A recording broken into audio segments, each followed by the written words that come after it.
All right. Good morning, everyone. My name is Mickey Burke. Today, we're going to be talking about how people with Parkinson's disease can maximize their brain and body health. So this is actually a lecture that I gave on the 6th of December in 2021 at the North County Parkinson's Support Group. Unfortunately, I tried to record it, but somehow fumbled it up, and thus here we are. I'm recording this for a second time. Okay, so just a little bit about me.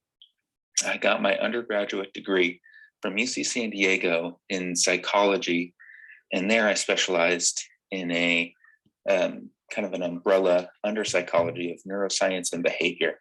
So not only was I there during a time that I learned a lot about learning and memory and skill acquisition from a psychology standpoint, but really learned and was exposed to the brain overall and all the vast abilities of the brain and the nervous system. And that led me to my first job while I was actually in school, part of the Movement Disorders Center there at UC San Diego. During that time, I worked in a laboratory in which we learned a lot and studied a lot about specifically cognition in individuals with Parkinson's disease. So that field is actually referred to as neuropsychology. And that's something that I just want to double check and make sure that I am recording. Looks like I am. Yes. Okay, so back to the show. Sorry. Okay. All right. So that field is referred to as neuropsychology, and we really study the cognition, how people with Parkinson's learn, how they remember, how they navigate through space. So there's all these different aspects of cognition that can be impacted by that doggone Mr. Parkinson's.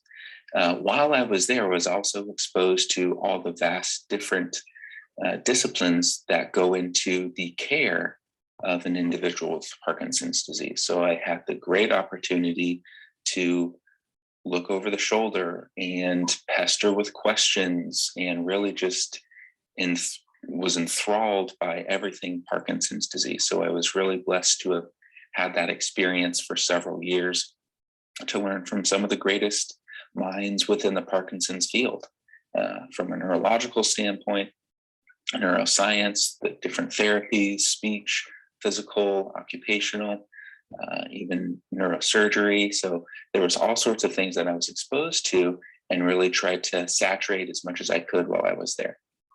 That led me to graduate school, where I went to just down the road in La Mesa there, San Diego State, where I studied kinesiology. And that's basically the movement. It's a movement science. So how, in particular, how individuals with Parkinson's walk, how they balance, how that is impacted through the disease. This has also led me to pursue further education, trainings, certifications within Parkinson's specific field. So that first one is Parkinson's Wellness Recovery. For those of you that have been in my classes that I've been working with for several years will know exactly what I'm talking about. I'm also Rock Steady Boxing certified. That's something that's very hot and kind of sexy as far as the therapy and the therapeutic modality. I'm also passionate about Parkinson's in a very general sense. So if we think about all of what goes into research funding and awareness, this, it's kind of a cliche, but all roads lead to politics. So I've been to Washington, D.C. You can see that picture there on your right, to go and speak to members of Congress about increasing awareness and increasing research funding to the Parkinson's cause. So this is something that I just am enthralled in. This is my life. This is my joy, my passion. So Parkinson's holds a very close, near, and dear to my heart. And I'm happy to be speaking to you all about it today. So that leads me, all of these things have led me to form my own company called Cerebral Motion. And this is a bit of a mouthful, first off, but this is really my kind of core mission to saturate the senses, attain maximal engagement of the brain-body connection, to scale up the challenge and optimize that exercise-induced neuroplasticity, drive the neuroprotective and neurorestorative potential of the human brain. So like I said, that is a mouthful. What we're going to go into detail later in the presentation today is doing just that. Earlier in the month of December, here in San Diego, we had an empowerment event, and that was put on by the Parkinsons Association. There were several people that I were both at this empowerment event and are here listening to this lecture. One of my clients that I've been working with for several months now was a marketing guru and genius, and actually came up with this little tagline for my company. So Cerebral Motion, because motion matters.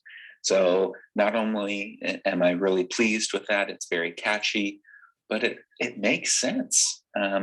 This is a big philosophical component to my business in training and really making an empowering situation for individuals with Parkinson's is telling and educating them that their motion matters.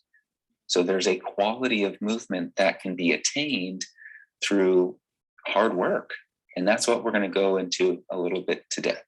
So we're going to start with some physical aspects of Parkinson's disease. So as we know, Parkinson's is a movement disorder. So we will cover those movement aspects. Then we're going to go into exercise, specific type of exercise that will go into a bit more depth. The aerobic exercise or high intensity cardiovascular exercise, and how that can be particularly beneficial for individuals with Parkinson's. And then how the heck do we combine all that and give you something to do every day? Okay, so what is Parkinson's? So as you may be very familiar since you're living with this affliction, but it's a dopamine loss. So dopamine is one of those neurochemicals or neurotransmitter that is particularly called upon or very heavily involved in movement. There's several other tasks that dopamine is responsible for. For example, if you are listening to some good music, you hear a song that you haven't heard in many, many years, and you get chills. So that quote unquote chill kind of wave that comes over your body, if you're listening to something, you're getting chills, that's a dopamine release. So there's just a vast array of what can be responsible with that dopamine. But for our purposes with Parkinson's disease, it's a smoothness of movement. And unfortunately, with Parkinson's, by the time those physical symptoms show up, anywhere from 50 up to 80% of that dopamine reserve or dopamine producing neurons are lost. So just as a little aside, that really can kind of tell us that the brain's resiliency capacity, if half of a supply is gone before we even realize it, just think about what has to happen within the brain in order to function, and function so much or so well so that you don't even notice that anything's quote unquote different or wrong.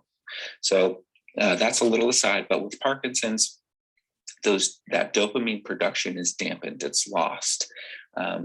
So what we do, or what of course happens, is that smoothness of movement is disrupted. Okay, so that miscommunication between the brain and the body to the muscles can result in these 4 kind of cardinal signs of Parkinson's disease. And that's what we're going to spend the next few moments going over. But there's a bradykinesia or akinesia. So brady meaning slow, kinesia meaning movement, akinesia almost without any movement. So those kind of small shuffling steps that can be a slowness of movement. The tremor, that pill rolling tremor, which is a little bit different than other types of tremor. In fact, many people spend years of their career studying just the different types of tremor. So many of you may have heard of that essential tremor. It's kind of a benign tremor. It has different characteristics versus one that might be seen in Parkinson's disease.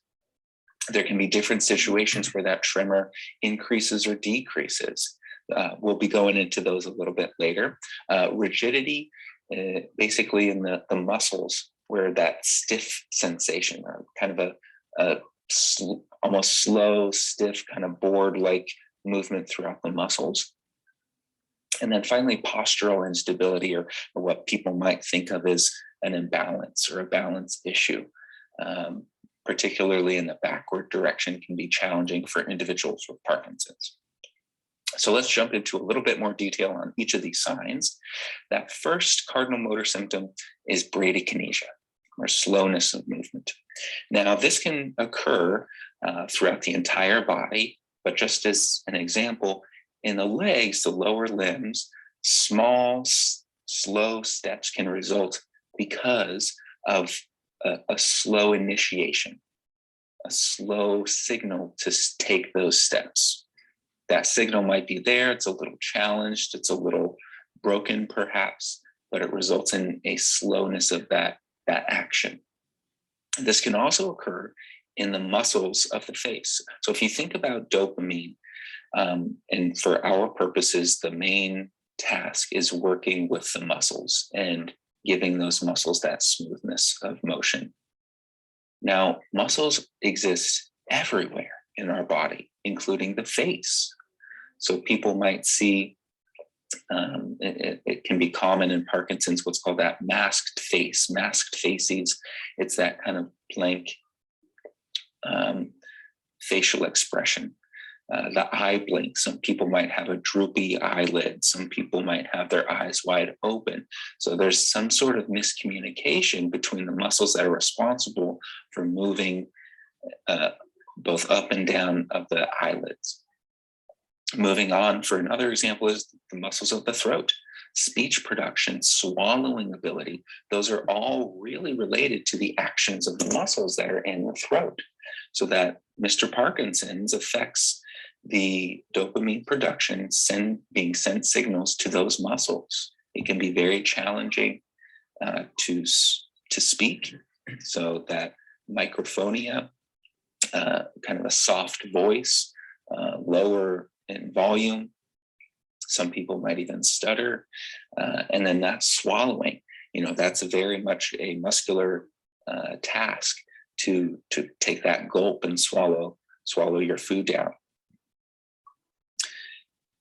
So moving on to that second component of Parkinson's, that resting tremor. It's that kind of pill rolling, shaking that can happen in the hands, but it can also happen throughout the arms, the legs, the trunk. I've seen it in the lips. I mentioned earlier that kind of trembling voice. Those throat muscles can have a tremor as well. When you go to the doctor and they have you do that finger to nose, moving your hands to your nose, then back away. So there can be a re-emerging tremor. So if your hand gets closer to a goal, for instance, being the nose, that tremor can increase. Say if you're picking up a fork and bringing some food to your mouth, you can have a tremor that may or may not increase. It could even kind of calm down during that motion. So there's all sorts of particularities that can come in with a tremor. Moving on to the third component of Parkinson's is that rigidity or stiffness. And that typically is responsible, if we really think about the chemical components, it's that dopamine is misfiring a go versus no go. So in school, they kind of explain it as part of a gas pedal and a brake pedal. So you can either stomp on the gas, you can stomp on the brakes. If you think about it in a car, that would be kind of a jerky, uncontrollable way to drive. It wouldn't be smooth. So it's very similar to that dopamine release in the body. Now with Parkinson's, it's a muscular component. And we're really finding is that it's a co-contraction. So in our bodies, we have antagonistic muscle groups. So say your biceps and your triceps. When one muscle groups, for instance, the bicep is being flexed, the counterpart muscle, the triceps, are being extended. So what happens from a muscular standpoint is both the flexion and the extension kind of happen at the same time. So if you really can see and visualize what's happening during that time, it can be very exhausting. So many people with Parkinson's disease report fatigue, and that makes a lot of sense. If your muscles are having to work throughout the entire day, that's exhausting, just plain exhausting. And what we found is that stiffness, that rigidity can occur in any muscle of the body. Okay, it can occur in the arms, the legs, the trunk, so around the spine, around the back, around the chest. Okay, we can also find that stiffness can result in a decrease in mobility, particularly when we walk, right? Parkinson's is a movement disorder. Kind of by definition, the way we result in our walking is affected by those stiff and rigid muscles.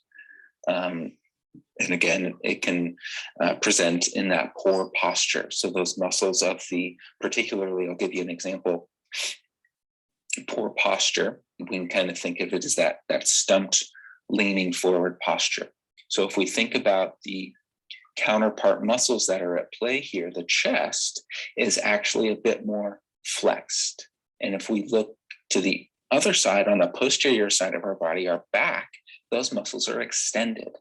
So if we think about what really, from a simplistic standpoint, the chest muscles are shrinking. They're kind of pulling your body forward. Now, as a result, the muscles of the back are getting stretched. They're extending a bit more. And over time, over the years, muscles can get used to being in that position. That brings everything kind of out of whack from a cascades standpoint, bringing your weight forward. That results in those shifting, shuffling steps where all the weight's kind of forward over the toes. It makes sense because your whole upper body is leaning forward. Okay. Moving on to the postural instability or balance component. Now, balance is a whole nother can of worms. I can speak for hours and hours on just balance, but there's many things that go into and influence one's balance. There's a big word that we've used in my class and with my clients for several years. So many of you may be familiar with it already, but it's called proprioception. So that's a big word. It basically means the awareness of our limbs in space, and particularly when we don't have that visual input. So if you think about putting your fork to your mouth when you're eating, you don't necessarily think about aiming, right? And for the most part, we're pretty doggone accurate. So that proprioception can also be impacted in a balance standpoint, typically from the ankles, from our feet, knowing where our weight is centered over our base of support, our feet. That's by definition balance, having that center of our mass, focusing all of our body weight over our base of support, which are basically our feet. So even saying that is a little difficult to coordinate, right? So with Parkinson's disease, we've noted, many people have reported that there's an incoordination. It's difficult to coordinate these tasks, these motor tasks that are called upon throughout our everyday life, throughout motion and walking and getting up from a chair. It's difficult to piece all these steps together. And that can be due to that miscommunication from our proprioception, that disconnect. All of that can lead to abnormalities in our gait, in our balance.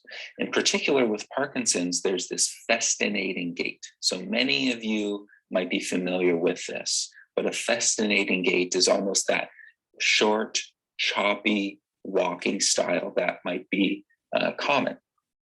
Again, I like to think of it as almost a spectrum. So at the kind of on one end of the spectrum, there's this festination. So you might have those short, choppy steps, but then it can increase over time and almost worsen, for lack of a better term, get more severe into what's called freezing of gait. And that's actually where people report feeling their feet as if they're glued to the floor. So there's actually no movement, they're stuck. And there's several ways that we can, quote unquote, break the freeze and break that train of thought and kind of give the muscles something else to do to break out of that, and then step with those big steps to break out of that festination. Okay, so we very briefly went over the motor symptoms of Parkinson's disease. So what do we do about it? Now, this quote here is from the National Institutes of Health, and it was a director several years ago, Dr. Robert Butler, but he said that if exercise could be packed into a pill, it would be the single most widely prescribed and beneficial medicine in the nation. So if we can exercise and glean all of those benefits that come from exercise and pack it into a pill, it would be the number one prescription in the nation. So everyone, Parkinson's disease or not, can benefit from exercise. And we're going to go into some specifics of exercise. Now, for those of you that have been with me for years, you should know pretty well these 4 power moves. Now, POWER stands for Parkinson's Wellness Recovery. It's a nonprofit company that was actually formed by Dr. Becky Farley. So this woman, she's a friend, she's a mentor, she's just a genius. So she's a physical therapist and a PhD in neuroscience. So she's a smart cookie, but she's also developed these exercises specific for Parkinson's disease. So many of you may be familiar with the big and loud. She developed these. She is just such a genius.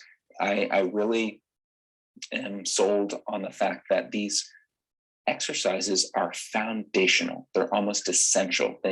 Everyone that I work with, I make darn sure these are ingrained into your everyday function. So we're going to go over these exercises. And this is actually something that I've created. It kind of briefly goes over each of those 4 components of the power moves. Now, like I said, these moves were developed precisely for Parkinson's. So if you can see, I'm moving my cursor over here. It says you've got to power up for posture. So what I'm doing is I'm taking those muscles of the back and chest and putting them in that proper position, okay? I'm working on weight shifting. So I'm shifting my weight from side to side by elevating those heels. I'm increasing that weight shift and expanding my ability to feel comfortable in how far I reach and expand that stability zone by elevating my hand and reaching and looking and turning my head, neck, and eyes to look at that hand. Further, I'm rotating my trunk. So that axial rotation or trunk rotation, if you think about your spine, that's your axis, and we want to twist and rotate about that axis. So with Parkinson's, typically this whole trunk area, right where my gray shirt is here, it's all stiff. So those muscles are tight, they are shortened, they are rigid. So moving and twisting to combat that is precisely what this exercise is all about. The 4th and final one I really think is quite special and quite beneficial. It's all about transitioning. So you're stepping from almost one plane of motion to the next. So say if I'm standing up nice and tall, looking, facing forward, I'd like to turn and go off to my left. You actually move your feet, your knees, your hips, your entire side of your body in the direction that you want to go. So this is something that if you're interested, I can certainly send along to you. It's also on my YouTube, so you guys can check that out as well. Okay, so those are the kind of core components, the foundational components of exercise. But earlier I had mentioned the importance of aerobic exercise, cardiovascular exercise. So that's where I'd like to focus on for the next few minutes. And what I'm really talking about is a high intensity exercise. So you can see here, this gentleman is dripping sweat. So that's a really good indication that you're working hard enough to get a sweat going, getting that heart rate up enough so where your heart is beating out of your chest, you're sweating, dripping sweat off, you're breathing hard, huffing and puffing in through the nose and out through the mouth. So this is kind of that level that we want to attain and get at. So what's really happening here? Now, this is a very busy, maybe even overwhelming cartoon or slide here. So what we're going to go over for the next few minutes is the research. So when I go and don't have a question and I don't know the answer to it, I go to the literature. I do a lit search. I go and read the work of these genius people that are devoting their lives to the pursuit of increasing our scientific knowledge. So reading literature is how professionals learn. It's how doctors learn. It's how people in the allied health field, they learn. So when I read these things, I'm learning from the forefront. And what we're going to go into is the importance of that cardiovascular exercise. So what we've discovered out of USC up in Los Angeles is that when individuals with Parkinson's disease are put on a treadmill, and this is, I believe it's just a moderate pace on a treadmill, but what they found is with this exposure to this type of exercise, in the brain, it elevates dopamine. Now, specifically within the striatum, there's different circuits throughout the brain, but dopamine receptors, so there's special kinds of receptors. So these D2 receptors, when exercise occurs, the receptors are increased.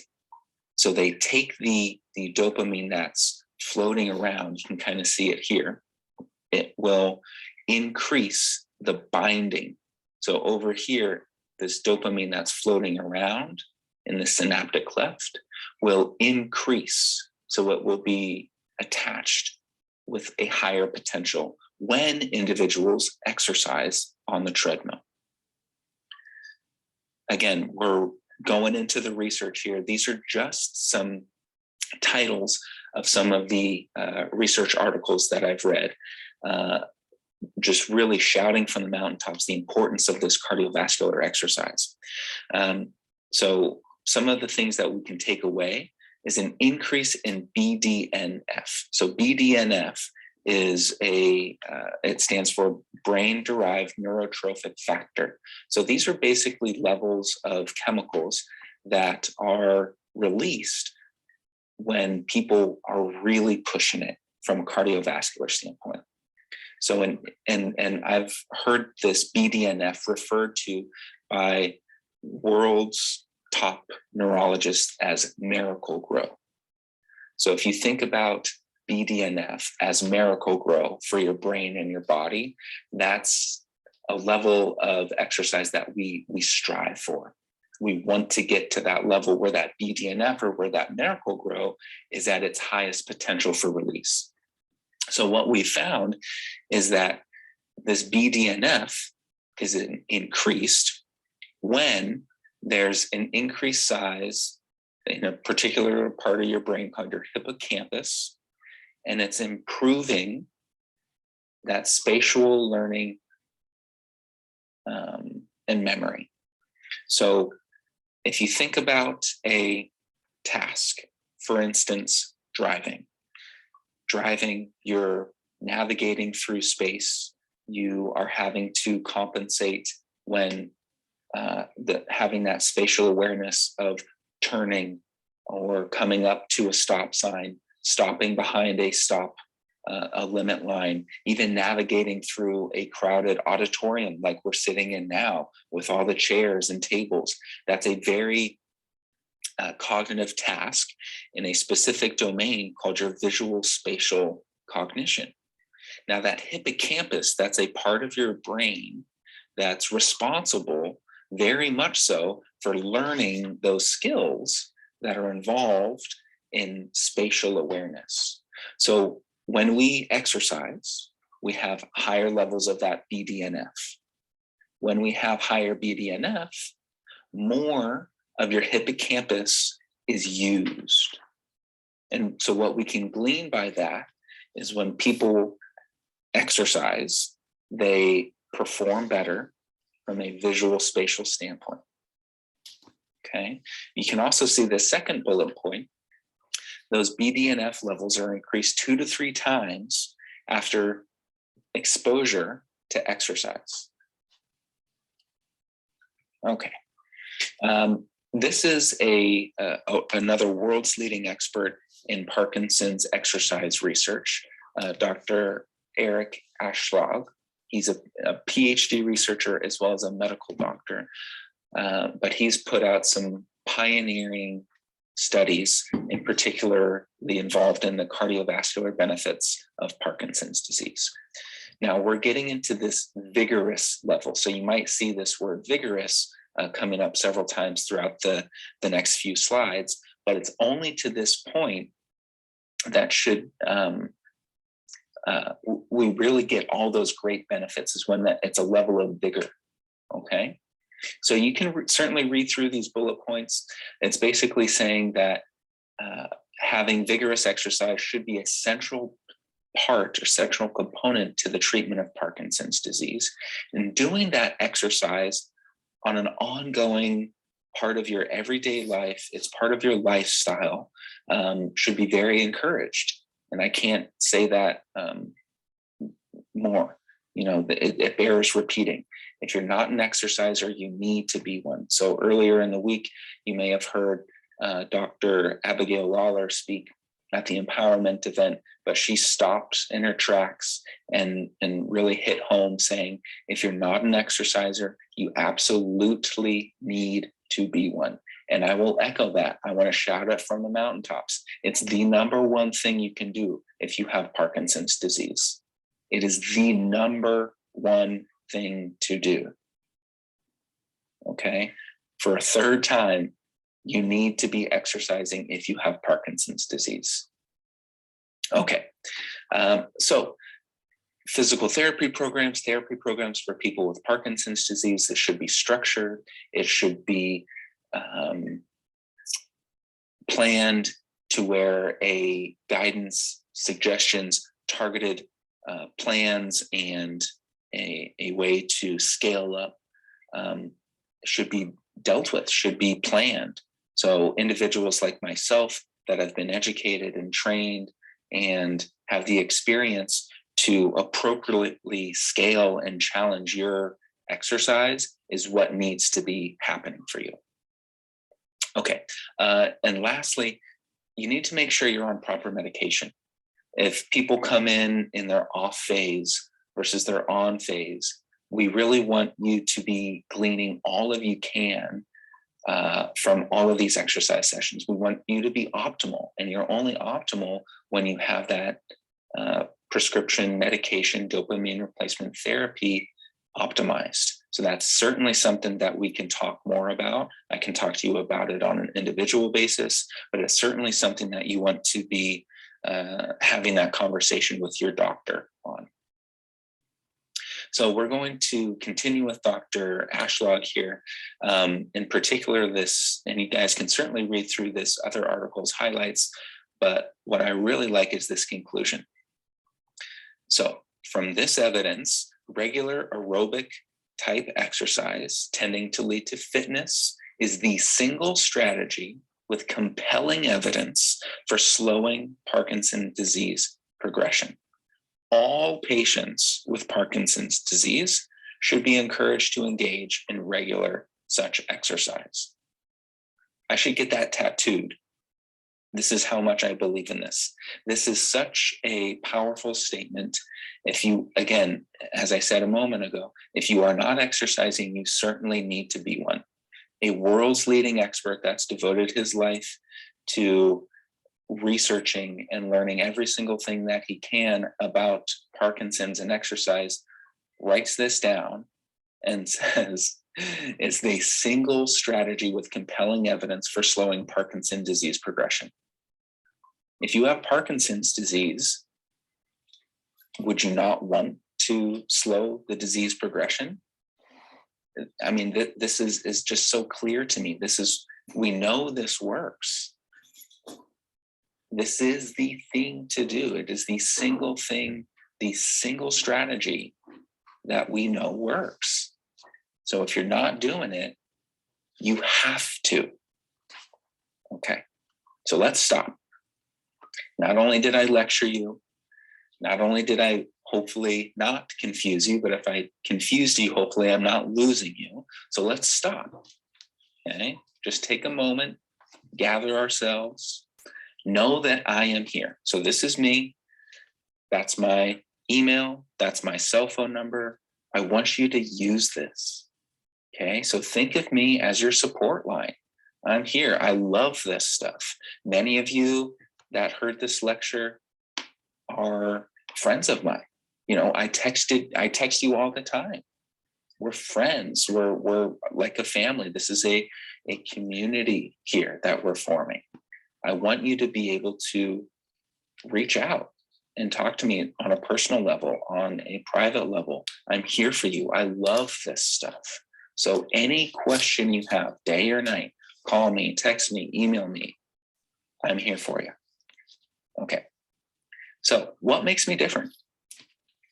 What makes Parkinson's exercise different than exercising for your grandkid or a professional athlete? Well, people with Parkinson's, first and foremost, we want to make sure they're safe. So when I say safe, I mean not hurting themselves, not getting injured, not falling, right? So falling is one of those 4-letter F words that we don't like to hear in this kind of world, right? In order to maintain safety, there's modifications that we can make. And this is where my experience really comes into play. I've taught well over thousands of classes. I've worked with individuals hundreds, if not thousands of times for the past 6 years. I've come across a lot where I know how to modify and modify correctly. Doing exercises that's going to challenge you, but also make sure that you're safe and not going to hurt yourself. There's things that we can do with Parkinson's and specifically to scale up that challenge. And there's, for the next 5 bullet points, we can change that challenge. We can change that degree of difficulty by altering the frequency, the duration, the intensity, the variability, meaning we can kind of throw a wrench into things and really do things to keep you guessing, to keep you having to force yourself to know that it's not going to be the same every single time. So we can do things a little faster, we can do them longer, we can do them with more vigor.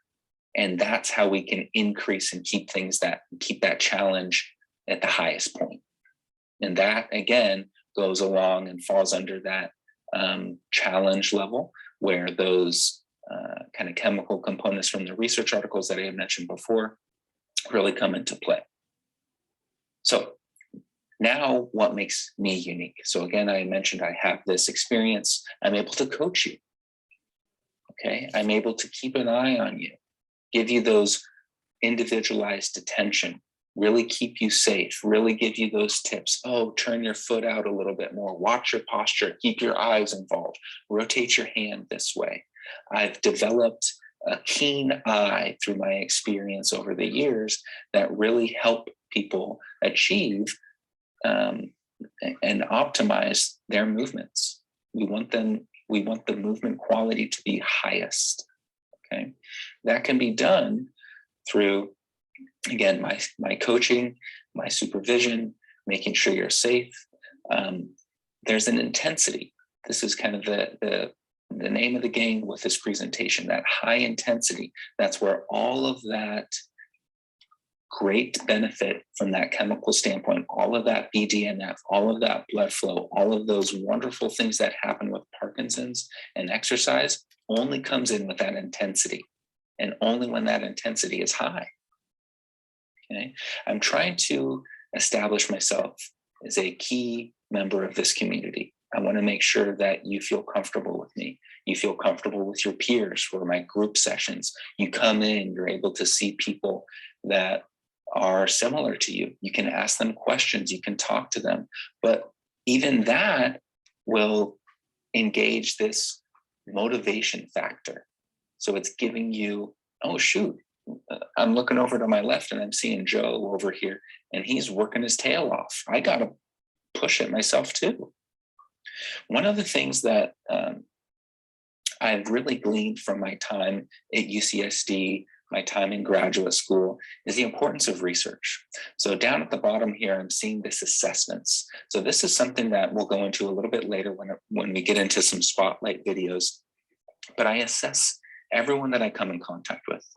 I give them measures, and these measures are paper pencil tests, they're balance tests. They've been widely used in the Parkinson's research and literature for many, many years.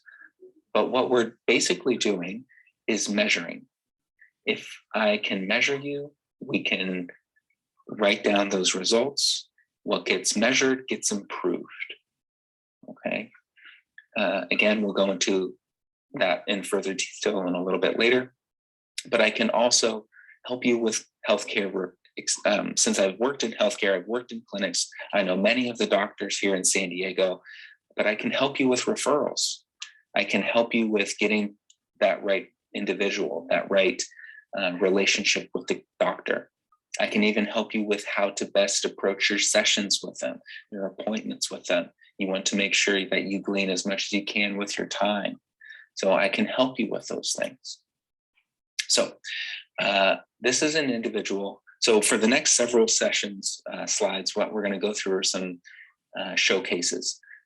This is one of my very first clients that I've been working with since September of 2017. I've worked with him for 534 times. It's a few more since this is a week old now. But let's get into some of the some of the videos here. So I put in the dates so you can see how this man has been able to maintain his, function over the years. So what we're doing in these 3 videos, basically working on a very functional skill of walking. So a lot of the times walking can be impacted by Parkinson's disease. The more time that we practice walking, the better the quality of the components that go into walking will be improved. We can work on sitting and standing. These are very functional skills, getting up and down from a chair, getting up and down from a chair at different heights. So always increasing that level of challenge, always increasing something to focus on through that exercise modality. So we're going to get into another video here. Computer's a little slow. So let's get into some more videos. I just wanted to show just how impressive this man is and his abilities. We're doing push-ups here. So this man has had Parkinson's for well over 12 years. In 2019, 2 years later, he's still able to do those wonderful push-ups. Those look fantastic. So this man's a stud. He's really devoted his life to caring and maintaining a high quality of life through exercise. So I work with this individual anywhere from 3 to 5 times a week over the years, and he does some sort of exercise every single day, and he's able to maintain his ability, so much so to do push-ups. That's very impressive. Okay, so if you can look at this man, if he can do it, so can you. So let's see what we got here. So this is one of the individuals.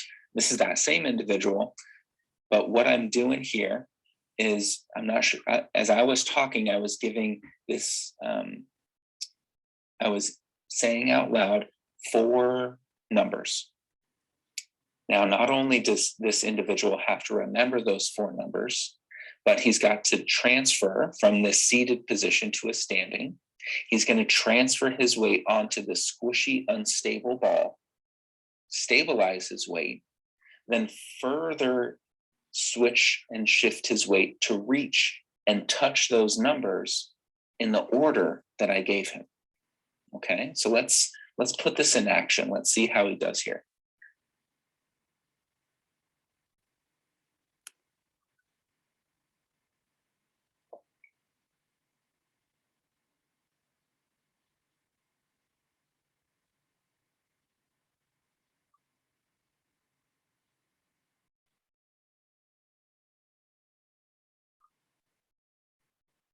Excellent. Okay, so if you saw there, all of the components that were called upon during that one exercise, there are so many aspects going on there. I briefly mentioned them: the sitting to the standing, the weight shifting, the reaching, the having to remember the numbers. Okay, this is a very challenging task. There's a lot of coordination involved. There's a lot of muscular strength in order to balance. Balance is involved. So this is a Mickey Burke exercise. This is a cerebral motion exercise. You're not going to get this everywhere. I really don't know many places that do this, if any. Okay, this is an entirely whole body, whole brain engaging exercise. So if we're thinking about brain health, if we're thinking about body health, this is the kind of exercises you're going to get. And this is what you get when you come and work with me. This is another individual. So this is a woman that I've been working with for many years. But this kind of showcases that assessment component that I had spoken to earlier. So these are all the tests that we've given, that I give to many of my clients. And this is what I give to the doctor. So when this individual goes to her doctor, I make sure she has this with her. And I also email it to the doctor. So not only does the doctor get to see all of the fun, challenging things that we do together, but this is very telling for the doctor. Okay, this saves time for the doctor. This gives the doctor, it's almost like a report card. Okay, so look at all these stars here. These are what have improved from just about a 6-month period. Okay, so a higher quality of life is possible. Improvements in timed up and go. These are kind of very functional, very telling, widely used tests that we use in the field. So here, slower time is better. Improvements occur through hard work. Okay, so let's look at some of the action shots here. So getting up and down from the floor, holding a plank. This is a very challenging exercise here regarding the balance. You can see that she's standing on something squishy and unstable. She's further challenging her balance by having the secondary task of throwing up this scarf. So that really sends a cascade of balance throughout the entire body as she's throwing up that scarf. She's having to adjust throughout that motion. She's switching hands, she's catching, all while balancing. So let's keep on looking here. So this is an individual that has come to me since April. He's newly diagnosed, and he's really, he's one of my number ones as far as really grasping my whole philosophy. So he is enthralled with this. He's changed his life. He came to me in April saying that he wanted to get back to playing pickleball. And just a few months ago, he told me that he came back, he started playing pickleball, and he surprised himself about how well he was doing. So these are just some of the things that are possible through hard work. And this man, like I said, really gets my philosophy. He's come in just about the same amount of time with me one-on-one versus these group classes. Okay, so during our one-on-one times, not only do we work on flexibility, we work on stretching, but he's able to ask me, we're able to converse, we're able to get to know each other, and he's able to be educated on Parkinson's. And these things that he's noticing in his life, I have an explanation for. So we're really getting kind of a whole brain, a whole body appreciation of the disease and all the things that can go, that can happen in the disease. But we can explain it, we can talk about it. He can ask me these questions, and that's very valuable for him. And I think it's benefited him in his quality of life. The fact that he's been able to get back to pickleball, the fact that he's improving in his assessments. Okay, so good things happen when hard work is possible.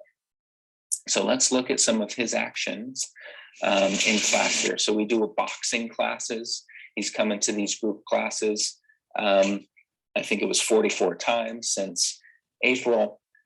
We do boxing, we do functional work, getting up from the ground, sitting up to standing, shifting the weight over those squishy, unstable surfaces. So this man is really doing it all, and so can you. I want this to be aware for you guys to see that many people do this, many people improve, and you are no exception to that. So let's keep on going with some of the spotlights here. So it's a little bit slow. Here we are doing sit to stand. So this is a very functional skill. You can see this individual earlier, right before the pandemic. You can see there's no mask on. And then well over a year later, look how fast he's doing these sit to stands. He's going fast. This is a very functional skill.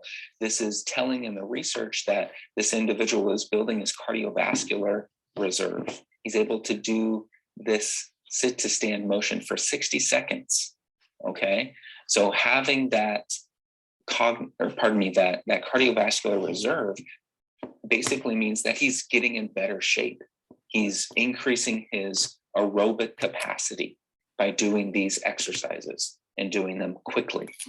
So if you think about what one of the ways we can measure is doing a task faster. So a motor control task, a motor function, sitting to standing, it's a skill. It's a skill that needs to be relearned when individuals are afflicted by Parkinson's.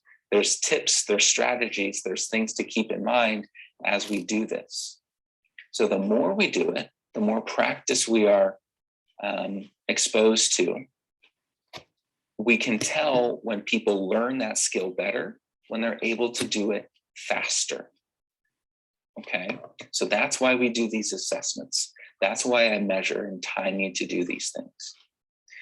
This is a fun little component of my practice called blaze pods. Now, if you kind of think about, so I'll just let the video play.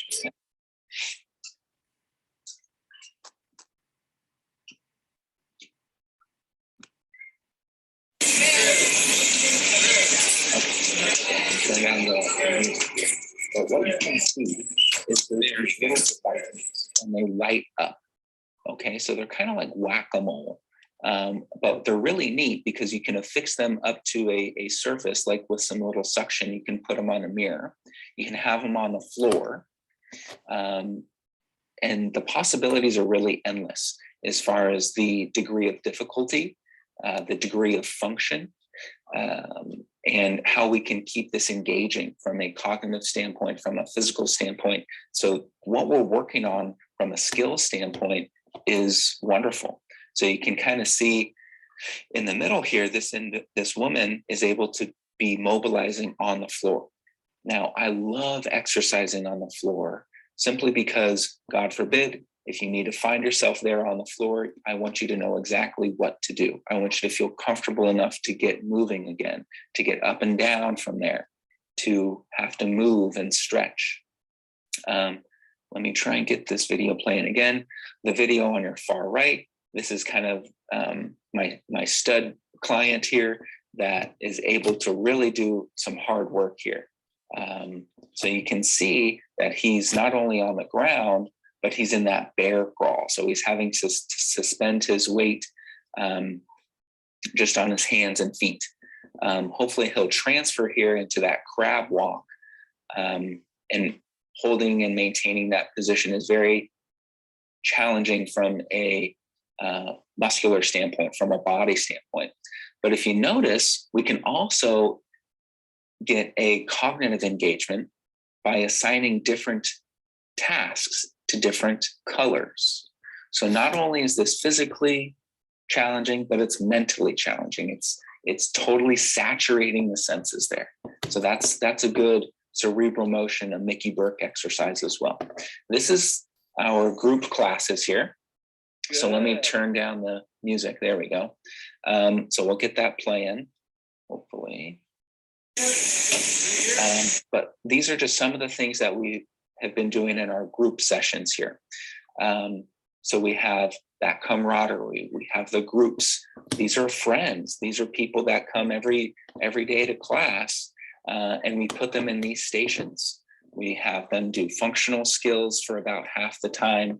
We do boxing for the other half of the time.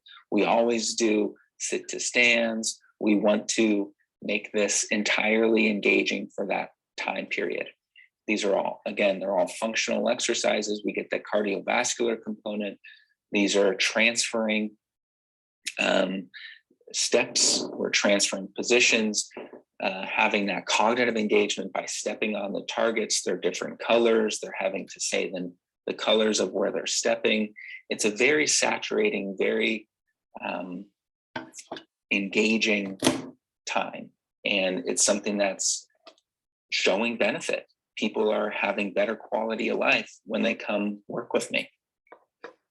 I also have this component of my business of working with individuals in their home. This individual is 98 years old. Give me one more there, Mark. Nice, good elbow bend. I get her up and down from the floor. So if you're having trouble getting up and down from the floor, call me. I've had a 98-year-old woman do it. If she can do it, you can do it. Okay.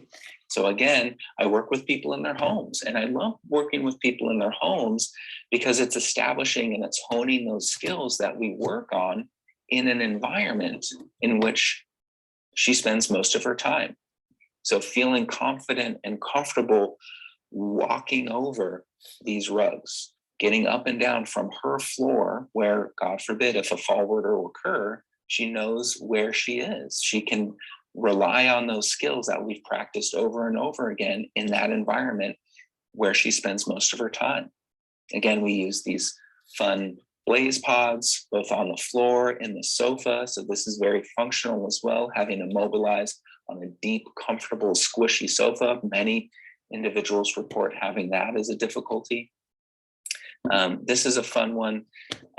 Not only is this working on some kind of modified push-ups, but it's also about balance, reactive balance, feeling comfortable shifting her weight forward, but also those big movements and a thrusting her weight forward during a step initiation, or God forbid, if she were to fall, feeling comfortable in those big, vast sways of her motion. This individual, before I press play, it is another great example of what I feel is really encompassed what my mission is as far as cerebral motion. So she's an individual that I work with in her home, and I'll be quiet here for a moment. Look in the mirror if you can. So what you can hear, she's playing guitar. So she's a musician.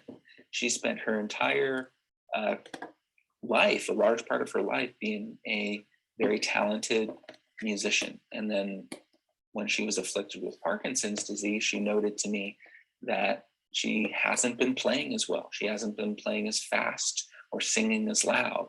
Okay. So one of the things that we've done in her home is she happens to have this mirror. I love, working in the mirror. So not only can you see her here, but she can see herself. So when she's practicing playing the guitar, she can see herself. She can hear herself. It's totally saturating her brain. She's able to see it. She's able to hear it. She's feeling it. She's playing the guitar, but she's getting all of that information several times when she's able to see it. To work on some of her fine motor skills with her hands, you can see when I play it again, she's bringing each finger to the thumb. That's kind of building that coordination and fine motor movements with the hands, which is translatable functional exercise for when she's playing guitar, which is something that she loves. She's motivated to do this exercise because she's found that skill that she can work on and practice, because that skill is translatable to her vital essence, to doing something that she loves to do.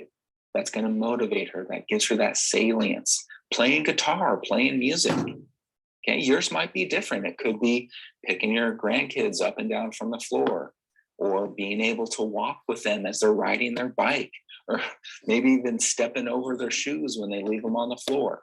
Okay, so it's things that really, I've created my company because people tell me these things. I've learned that because I'm friends with you. I get to know you. I find out what is important to you, to give you these kind of key components to motivate you for these functional exercises that are going to make your life higher quality, to make your life optimal. And we do that through coaching, through my supervision, really engaging and pushing the envelope from an intensity standpoint.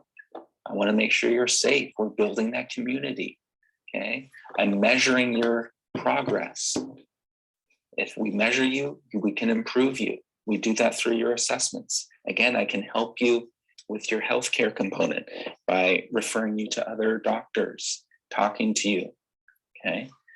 With Parkinson's, we really need to be careful. It's not the same as exercising with a professional athlete. Okay. I have that experience. We can keep things engaged, we can keep things safe, we can modify. Again, we can really drive that intensity spectrum, that challenge spectrum, by playing around with the frequency and altering the duration, making it really intense and keeping things fresh by adding that variety. Okay, so I've given you a lot of information. Hopefully you're sold on the fact that exercise is vital. It's almost necessary. It is necessary, but it's not lost on me that we are human beings. And I think human beings by nature might say, okay, that all sounds good, but what's the least amount of exercise I have to do to get those great benefits? Okay. And this is Dr. Lori Mishley. She's, I think, up in the Pacific Northwest, maybe Washington or Seattle somewhere. But she's done great work and found that basically the more you exercise, so even if you exercise 7 days a week, you are doing much better. You do much better than if you were to exercise 3 days a week, or even 2 or 1 days a week. So this kind of grayed out area, we want you to exercise at least 3 days a week. The more you exercise, even if 4, 5, 6, 7 days a week, the better you get. Okay. So there's not necessarily been any downfall to exercising more. And that's what this showcases. So putting this all together, that group up at USC in Los Angeles. So this is another mentor. I was really considering working with her to attain a PhD. She's doing some wonderful work about blending cognition and exercise and how those two components really work well with each other to increase that quality of life for individuals with Parkinson's. So having boxing, having some sort of balance training, working on skills, these functional skills, but having that goal, having that motivation really creates a perfect environment for making learning optimal. And that's what I really strive to do with my company, not only on an individual basis, but on a group basis. We have that camaraderie, we have that motivating factor, we have that environment where we're learning these skills in a fruitful environment that will hopefully lead to long-term benefits. And that's what we're finding with my assessments over these years. So what can you do? The good news is you're already doing it. Okay, so you're listening to this lecture. Okay, you're here, you're part of social groups, you're part of support groups. Hopefully you're exercising. What kind of exercise can you do? Aerobic exercise. So that's the big component, that high intensity, heart beating out of your chest, huffing and puffing, dripping sweat. That's where all the magic lies. Okay? But that's not to say that amplitude training, so those power moves that I went over, those are foundational. There's different types of vehicles of exercise: boxing, dancing, Tai Chi, yoga, just strength training, so lifting weights. Those are all things that can have amplitude components. They can all be exercise modalities that can be aerobic components. And then working with me, I sprinkle in that cognitive challenge. So learning something new, keeping your brain engaged. You can even learn a new skill. Okay, you can play music, you can learn a language. Keeping that cognition sharp is just as important as keeping the body sharp as well. Okay, so again, this is my kind of motto, my cerebral motion, because motion matters. Come work with me. I'm here to push you in every sense of the word, both from a neurological standpoint. We're going to engage each of your senses. We want to get your body moving. We want to make sure your brain is optimized, and we're going to do that together. So use me. Here I am. Call me, text me, email me. I live for this stuff. Please call me. For those of you that were here, or there rather, in person, I gave you little refrigerator magnets with just some fun little things to keep in mind. Walking with your heels down and your toes up, having your eyes up, having your head up. So both of those things are nice little anecdotes to remember during your walking, so you're not shuffling your feet. And then on the other side, having that better posture, keeping your eyes up, keeping your head up. I'd like to offer everyone, I handed these out in person, but a free assessment where you and I sit down for about an hour and we go over those tests. We go over those measures. I put you through the ringer. We get you down, and that way I can give you some of these targeted components, targeted direction for your exercise. Okay. There's also, so having Parkinson's stinks. It's no fun. I wholeheartedly understand that. But here in San Diego, there's quite a bit of support here. Okay. If you're going to have a bad disease, it's a good place to be, if that makes sense. So not only do you have the Parkinson's Association, you have many great healthcare systems, UCSD, Scripps, Sharp. There's a lot of smart people doing a lot of great work here. There's plenty of resources out there. Michael J. Fox is fantastic. Parkinson's Foundation is fantastic. There's local support groups, which you know. Tremble Clefs, that's another group that's very near and dear to my heart. And then there's tons of resources, research out there that you can give back and help the future generations. This is how we learn. So there's that component as well. To finish up, these are my references. I've gone over a lot, so you can certainly look at those. And that will pretty much end the presentation. I thank you guys so much for your help with everything. Thanks for having me, and contact me if you have any questions. Thank you so much. Bye-bye.